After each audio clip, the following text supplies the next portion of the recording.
Assalamualaikum warahmatullahi wabarakatuh. Selamat pagi anak-anak. Bagaimana kabarnya hari ini? Semoga senantiasa dalam keadaan sehat walafiat ya. Amin. Jangan lupa tetap menerapkan protokol kesehatan ya. Dengan rajin mencuci tangan, memakai masker, dan menjaga jarak. Baik, langsung saja kita mulai pembelajaran hari ini dengan membaca bismillah terlebih dahulu. Bismillahirrahmanirrahim. Baiklah, pada hari ini kita akan mempelajari tentang adab membaca Al-Quran dan berdoa. Al-Quran merupakan firman Allah SWT yang memiliki kebenaran secara mutlak, dan Al-Quran merupakan kitab petunjuk bagi orang-orang yang bertakwa kepada Allah dan hari akhir, yaitu bagi orang-orang Muslim. Al-Quran memberikan bimbingan kepada manusia untuk menempuh jalan kebenaran yang akan membawa kebahagiaan dunia dan akhirat.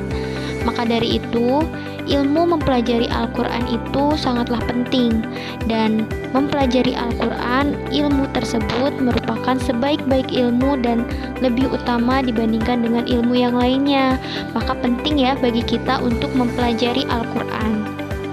Hal itu sebagaimana dalam sabda Rasulullah SAW yang berbunyi, sebaik-baik kamu adalah orang yang mempelajari Al-Quran dan mengajarkannya. Hadis riwayat Bukhari. Nah, selanjutnya kita perlu tahu nih adab membaca Al-Quran. Jadi ada beberapa adab-adab yang perlu kita perhatikan dalam membaca Al-Quran agar kita mendapat kesempurnaan dalam membacanya. Yang pertama, membaca Al-Quran dimulai dengan isti'adzah. Hal itu sebagaimana firman Allah Quran Surat An-Nahl ayat 98 yang artinya, dan bila kamu membaca Al-Quran maka mintalah perlindungan kepada Allah dari godaan-godaan syaitan yang terkutuk. Yang kedua, membaca dalam keadaan suci, duduk yang sopan dan tenang. Jadi dalam membaca Al-Quran kita dianjurkan dalam keadaan suci. Imam Haromain berkata, orang yang membaca Al-Quran dalam keadaan najis, dia tidak dikatakan mengerjakan hal yang makruh, akan tetapi dia meninggalkan sesuatu yang utama.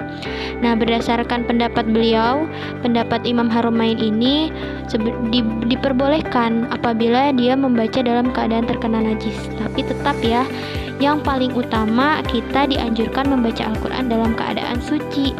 Kemudian adab-adab berikutnya yaitu adab membacanya dengan pelan atau tartil. Harus pelan-pelan. Kedua, membaca Al-Quran dengan khusyuk.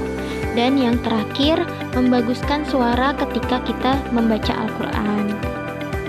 Selanjutnya, adab dalam berdoa. Jadi, ada beberapa adab ya dalam berdoa juga. Dan perlu diketahui nih, doa itu adalah senjata orang yang beriman. Karena dengan berdoa, seseorang hamba dengan sendirinya telah menyatakan kelemahan, kebutuhan, sekaligus kekurangannya akan pertolongan dari zat penguasa alam semesta, yakni Allah SWT. Jadi, doa itu senjata bagi orang yang beriman.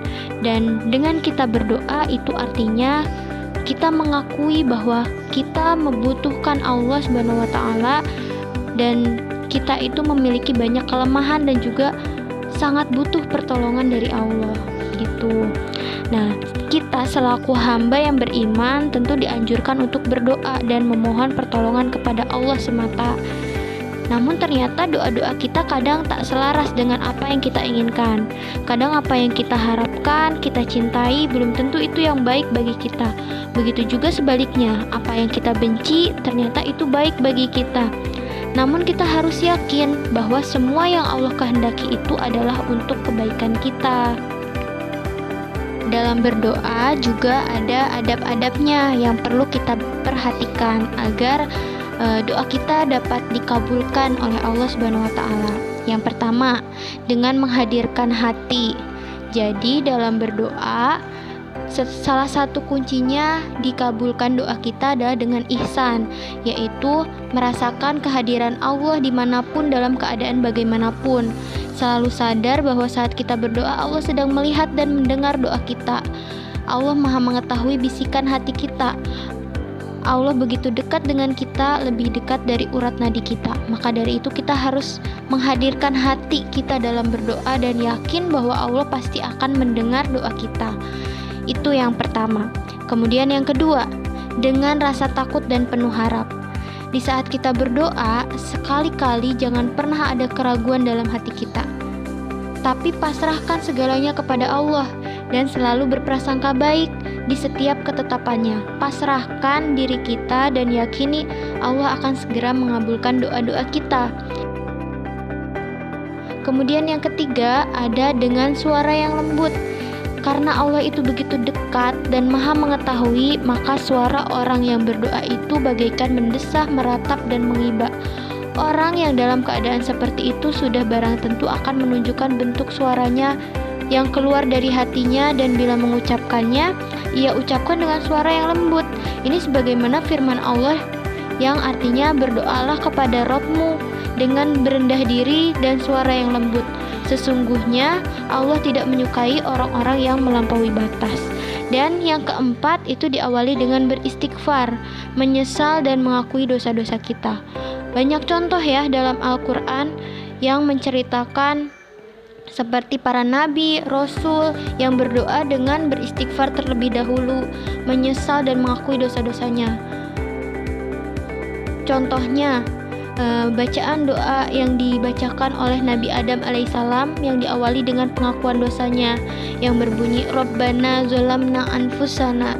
Nah begitu. Kemudian doanya Nabi Yunus yang mengawalinya dengan pengakuan tauhid, bertasbih dan mengakui keadaannya berada dalam kegelapan yang berbunyi la ilaha illa anta subhanaka inni kuntu minaz zalimin. Nah itu tadi beberapa adab-adab dalam berdoa. Mungkin cukup sekian dari Ibu, kurang lebihnya mohon maaf. Semoga bermanfaat. Wassalamualaikum warahmatullahi wabarakatuh.